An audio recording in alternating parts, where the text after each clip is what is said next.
एक बार फिर से स्वागत है आप सभी लोगों का आपके अपने YouTube चैनल फ्री स्टडी पर।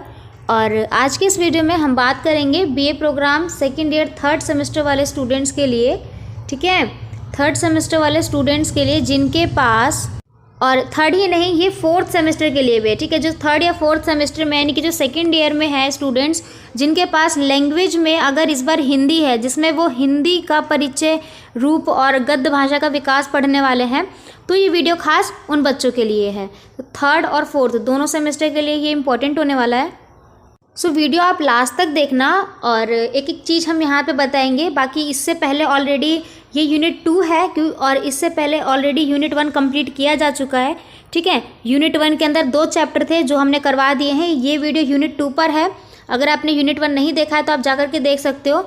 और उसके अलावा अगर आपको नोट्स चाहिए तो आप हमारे टेलीग्राम ग्रुप को ज्वाइन कर सकते हो। टेलीग्राम पे जाकर के सर्च करना आप फ्री स्टडी, टेलीग्राम पे जाकर के सर्च करना फ्री स्टडी DM23।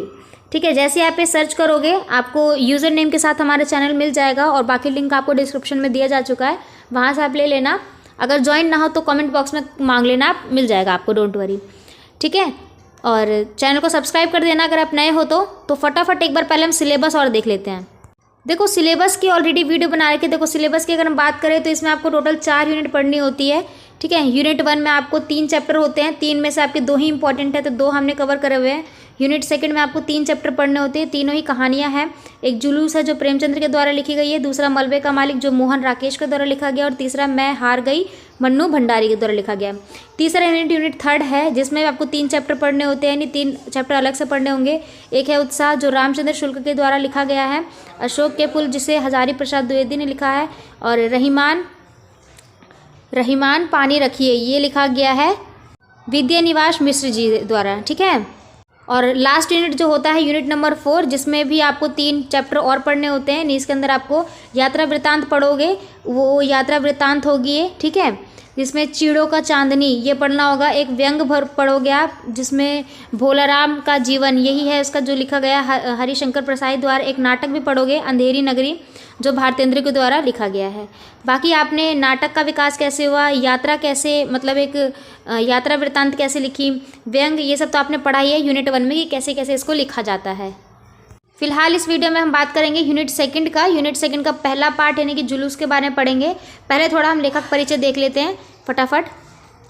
इस कहानी के जो लेखक है ना, यानी जुलूस कहानी के जो लेखक है वो है प्रेमचंद्र जी। ठीक है, तो प्रेमचंद्र जी के बारे में आपको यहाँ पे अच्छे से पढ़ना होगा। अब थोड़ा प्रेमचंद्र जी के बारे में पहले जान लेते हैं, थोड़ा उनका लेखक परिचय देख लेते हैं, क्योंकि एग्जाम में भी क्वेश्चन आता है तो इम्पॉर्टेंट है। तो थोड़ा पहले हम उसके बारे में पढ़ते हैं, फिर अपनी कहानी स्टार्ट करेंगे। तो देखो मुंशी प्रेमचंद्र जी का जन्म जो है ना वो हुआ था 31 जुलाई 1880 में। ठीक है, और काशी के निकट एक लांबी गांव है जिसमें एक साधारण सा परिवार निवास करता था, वहीं पर इनका जन्म हुआ है। इनका जो जन्म है ना वो पूरा अभाव, मतलब कठिनाइयों से भरा पड़ा था। बहुत दुख था इनके जीवन में, बहुत। इनकी स्कूली शिक्षा के दौरान ही इनके पिता का निधन हो गया था। जब वो 15 वर्ष की छोटी उम्र में ही थे तब उनका विवाह हो गया था, यानी 15 साल में ही विवाह हो गया था, क्योंकि पहले बाल विवाह होता था 18वीं सदी में के आसपास। पिता की मृत्यु होने के कारण सौतेली माता थी उनके पास, तो उनके पुत्र पत्नी स्वयं का पालन पोषण उन्हीं के सर पर आ गया था।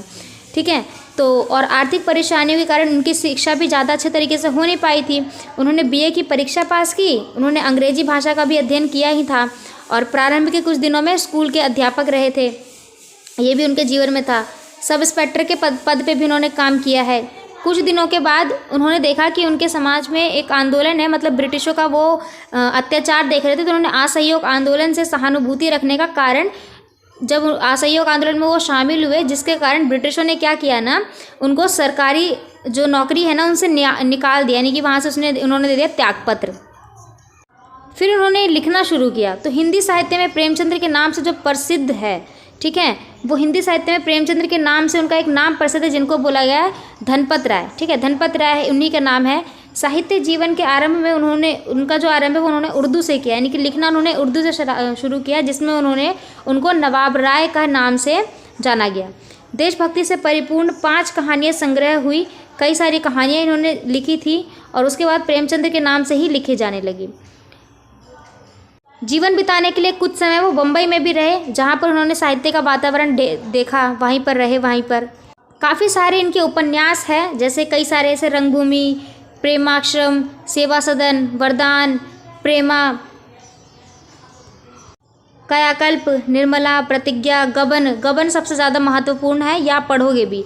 कर्मभूमि, गोदान, मंगलसूत्र, अपूर्ण, ये सभी उपन्यास है जो इनके द्वारा लिखी गई। और इसी तरीके से उन्होंने 300 से ज़्यादा कहानियाँ भी लिखी, और उन कहानियों में ज़्यादातर वो समाज की बातें कहते थे। तो ये था हमारे लेखक जी का परिचय। अब हम कहानी स्टार्ट करते हैं, कहानी का सार देख लेते हैं थोड़ा सा। देखो, ये जो कहानी है ना, इस कहानी का नाम है जुलूस। क्या नाम है? जुलूस नाम है इस कहानी का। प्रेमचंद्र के द्वारा लिखी गई है। देशभक्ति की भावना इस कहानी के अंदर दिखती है, जो कि स्वाधीनता के आंदोलन से संबंधित एक सशक्त कहानी है। स्वाधीनता क्या होता है? जो अपने देश की मांग करते हैं, आज़ादी की मांग करते हैं। यानी कि ये कहानी उन्होंने आज़ादी के लिए मांगा, स्वाधीन चाहिए उनको, स्वाधीनता वाला देश चाहिए उनको, आज़ादी के लिए। तो देशभक्ति की भावना प्रकट करता है ये। इस कहानी में टोटल आपको 4 अंश मिलेंगे जो पाठक को आपस में बांधे हुए हैं। कहानी का जो आरंभ होता है वो पूर्ण स्वराज के लिए निकल रहे जुलूस होते हैं। कई सारे लोगों का जो दंगे फसाद जो करते हैं ना, मतलब एक धरना टाइप का जो होता है, वो एक रैली निकल रही थी। मान के चलो एक रैली निकल रही थी, और उन सभी लोगों का एक ही कहना था कि मुझे स्वराज चाहिए, यानी अपना राज चाहिए। जिसमें बहुत सारे युवक भी थी, कुछ बूढ़े भी थे, कुछ बालक भी थे, जो हाथों में झंडा लेकर के वंदे मातरम गा रहे थे।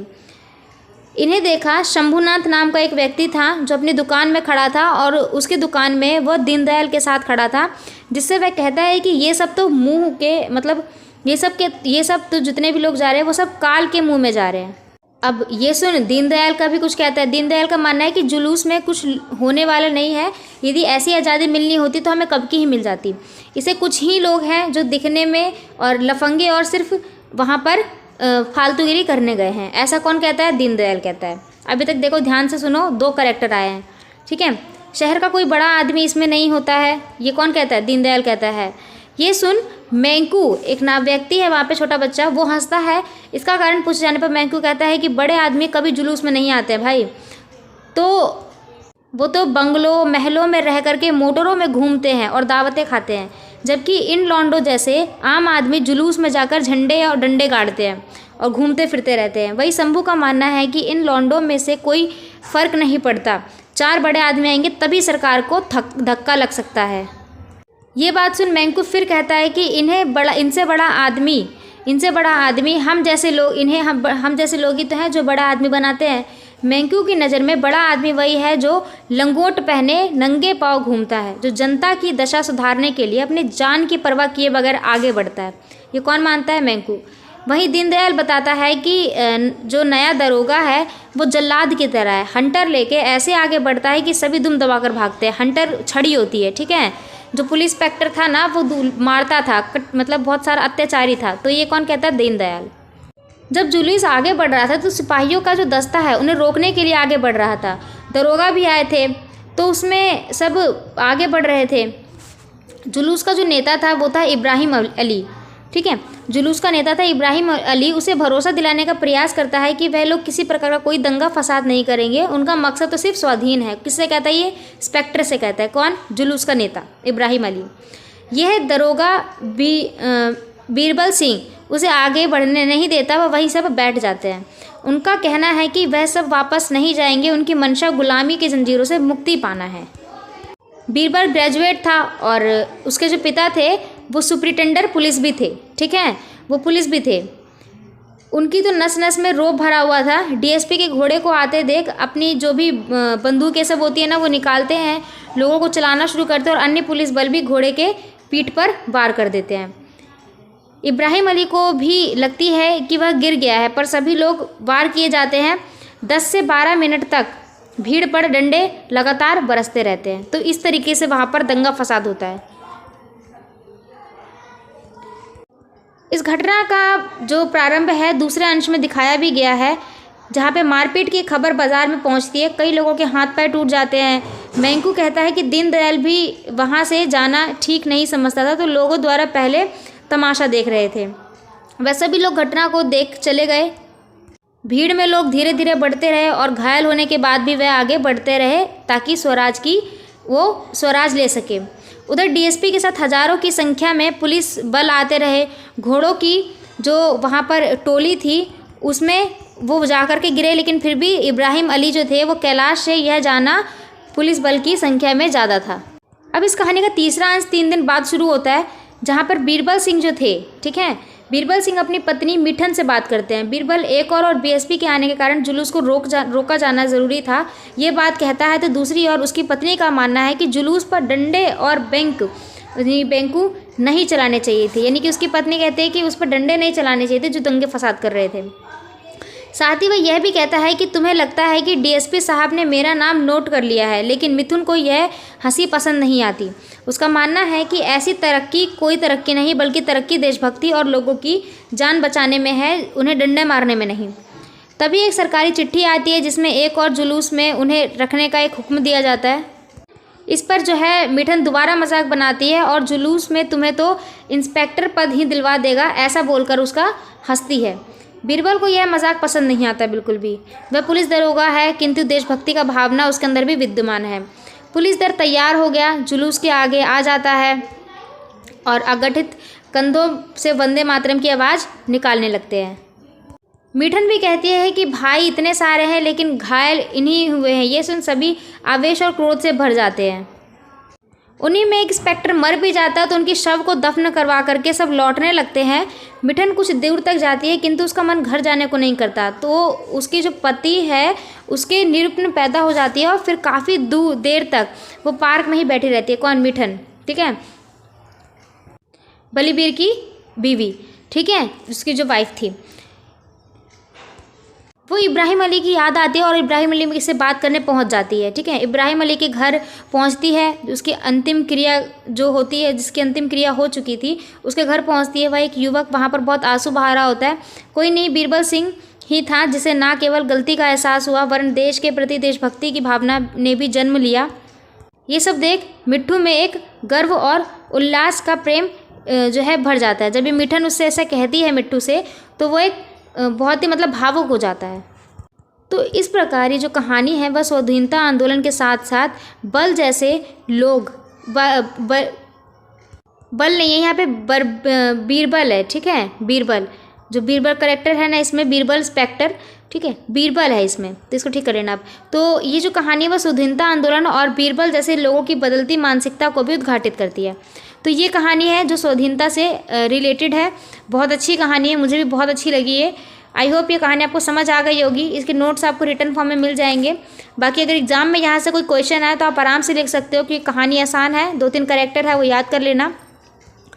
तो मिलते हैं अब अगली वीडियो में नए पार्ट के साथ। अगला पढ़ेंगे मलबे का मालिक, ठीक है, जो चैप्टर सेकंड है आपका, यूनिट 2 का चैप्टर सेकंड, उसका मालिक, उसका है नाम मलबे का मालिक, तो वो हम पढ़ेंगे।